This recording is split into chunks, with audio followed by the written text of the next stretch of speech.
Hello guys, तो आज हम पढ़ेंगे क्रिस्टलीय ठोस पदार्थ जो क्लास 12th का है। तो हमने अक्रिस्टलीय ठोस पदार्थ के बारे में इससे पहले पढ़ चुका है। अब हम पढ़ेंगे क्रिस्टलीय ठोस पदार्थ। तो देखते हैं, इस प्रकार के ठोस पदार्थों में घटक कण यानी कि अणु, परमाणु और आयन की व्यवस्था नियमित होने के कारण अंतराणुक दूरी कम तथा आकर्षण बल का मान अधिक होता है। इसलिए इनकी ज्यामिति क्या होती है, निश्चित होती है और गलन ऊष्मा का मान अधिक होता है। गलन ऊष्मा का मान अधिक क्यों होता है? जब कण पास होते हैं तो उनमें गलन ऊष्मा प्रारंभ हो जाती है और यह क्या होते हैं, दीर्घपरासी होते हैं और विषमदैशिक प्रवृत्ति के होते हैं। ठीक है, देखिए जैसे कि मैंने बताया था कि इनके घटक कण पास होते हैं तो इनके गलन ऊष्मा का मान क्या होता है, अधिक होता है। और ये क्या होते हैं, इनकी अंतराणविक दूरी क्या होती है, कम होती है। इनके बीच देखिए बहुत ही कम दूरियां हैं और क्या है, यह नियमित होता है। इनके कण पास होते हैं इसलिए नियमित होता है, जिसके कारण इसकी ज्यामिति क्या होती है, ज्योमेट्री यानी कि ज्यामिति निश्चित होती है। और यह लॉन्ग रेंज ऑर्डर मतलब दीर्घपरासी और विषमदैशिक प्रवृत्ति के होते हैं। एग्जाम्पल में डायमंड है, graphite, iron, copper and etcetera. ठीक है, अब हम इसके प्रकार देखेंगे।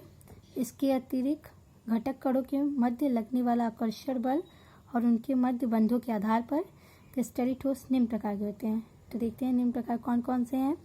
सहसंयोजी ठोस पदार्थ यानी कि कोवैलेंट सॉलिड सब्सटेंस, इसे नेटवर्क सॉलिड भी कहते हैं। दूसरा क्या है, आयनिक ठोस पदार्थ, आयनिक सॉलिड सब्सटेंस।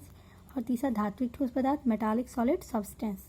और चौथा क्या दिया है, आणविक ठोस पदार्थ यानी कि मॉलिक्यूलर सॉलिड सब्सटेंस। तो पहले हम देखते हैं कि सहसंयोजी ठोस पदार्थ क्या है, इनकी नेटवर्क सॉलिड जिसे हम कहते हैं। तो इस प्रकार के ठोस पदार्थों में घटक कण परमाणु होते हैं जो एक दूसरे से सहसंयोजी बंध द्वारा जुड़े होते हैं। किससे जुड़े होते हैं, सहसंयोजी बंध द्वारा जुड़े होते हैं। इसलिए ऐसे ठोस पदार्थ सहसंयोजी ठोस पदार्थ कहलाते हैं, इनकी नेटवर्क सॉलिड भी कहलाते हैं। ठीक है, तो देखिए मैं शॉर्ट में भी एक समझा देती हूँ।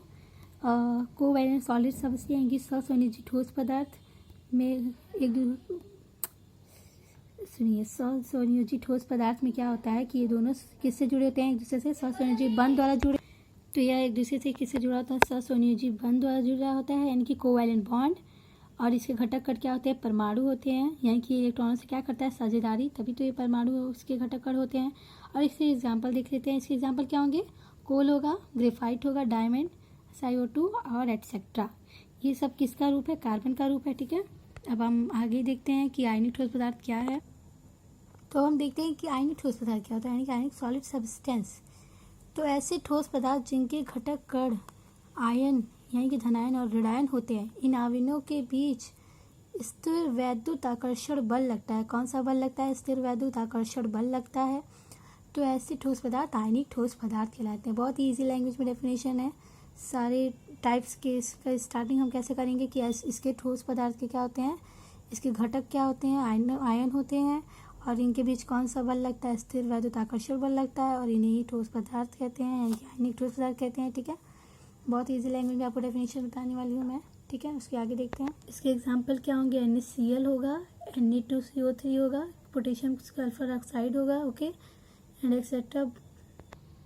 अब हम आयनिक ठोस पदार्थों के लक्षण देखेंगे यानी कि character of ionic solid substance. Okay, तो देखिए आयनिक यौगिकों के निम्न लक्षण होते हैं। पहला क्या है हमारा, सभी आयनिक यौगिक ध्रुवीय प्रवृत्ति के होते हैं। ध्रुवीय मतलब समझते हैं प्लस और माइनस, ध्रुवीय प्रवृत्ति के होते हैं क्योंकि जलीय माध्यम में टूटकर धनायन व ऋणायन बनाते हैं। जब वो जल के माध्यम में उन्हें मिलाया जाता है तो टूट कर क्या बना लेते हैं, धनायन और ऋणायन यानी कि ध्रुवीय प्रवृत्ति के हो जाते हैं। ठीक है, इसलिए आयनिक यौगिकों के जलीय विलयन विद्युत के अच्छे सुचालक होते हैं। ठीक है, इसलिए अच्छे सुचालक हैं। दूसरा क्या दिया हमारा कि आयनिक ठोस पदार्थ ध्रुवीय विलायकों में घुलनशील होते हैं। वो ध्रुवीय विलायक क्या होते हैं, घुलनशील हो जाते हैं, परंतु अध्रुवीय विलायकों में अघुलनशील होते हैं। तो हम सबको पता है कि ये अध्रुवीय में अघुलनशील और ध्रुवीय में घुलनशील होगा। ठीक है, फिर तीसरा हम देखेंगे क्या कि आयनिक यौगिकों के गलनांक अधिक होते हैं क्योंकि इसमें प्रबल स्थिर वैद्युत बल उपस्थित होता है। अभी हमने इसमें पढ़ा था कि इसमें कौन सा बल लगता है, स्थिर वैद्युत आकर्षण बल लगता है। तो इसलिए इसमें कौन सा बल स्थित है, प्रबल स्थिर वैद्युत बल उपस्थित है, जिसे तोड़ने के लिए अधिक ताप की आवश्यकता होती है। जब हम इसका ताप बढ़ाएंगे तो ये क्या होगा, टूटना शुरू कर देगा। फिर हम चौथा पॉइंट देखेंगे कि क्या है, सभी आयनिक ठोस पदार्थ के जलीय विलयन विद्युत के अच्छे सुचालक होते हैं। यही हमारा क्या हो जाएगा, इधर से इतनी लाइन हमारी फिर से फोर्थ पॉइंट में आ जाएगी। ठीक है, अब हम देखेंगे कि आयनिक ठोस पदार्थ क्या है, यानी कि मॉलिक्यूलर सॉलिड सब्सटेंस। तो ऐसे ठोस पदार्थ, फिर हम क्या करेंगे कि घटक कण के बारे में पहले बताएंगे। तो ऐसे ठोस पदार्थ जिनके घटक कण अणु होते हैं और एक दूसरे से किस बल द्वारा जुड़े होते हैं, वंडर वॉल बल द्वारा जुड़े रहते हैं। तो ऐसे ठोस पदार्थ आणविक ठोस पदार्थ कहलाते हैं, जो ध्रुवी और ध्रुवी तथा हाइड्रोजन बंध युक्त होते हैं। ठीक है, तो इसके एग्जाम्पल देख लेते हैं। आयोडीन होगा और क्या होगा, कार्बन डाइऑक्साइड, आइस और हाइड्रोक्लोरिक। ठीक है, ये सब क्या है, ठोस हैं, नॉन पोलर और ध्रुवीय, और ये क्या है, हाइड्रोजन बॉन्ड युक्त है। यहाँ पे हमने बोला है ना हाइड्रोजन बंध युक्त, यानी कि हाइड्रोजन बंध युक्त है। और ये हाइड्रोक्लोरिड क्या है, हमारा ध्रुवीय प्रवृत्ति का है। ठीक है, अब हम देखेंगे कि धात्विक ठोस पदार्थ क्या है, यानी कि मेटालिक सॉलिड सब्सटेंस।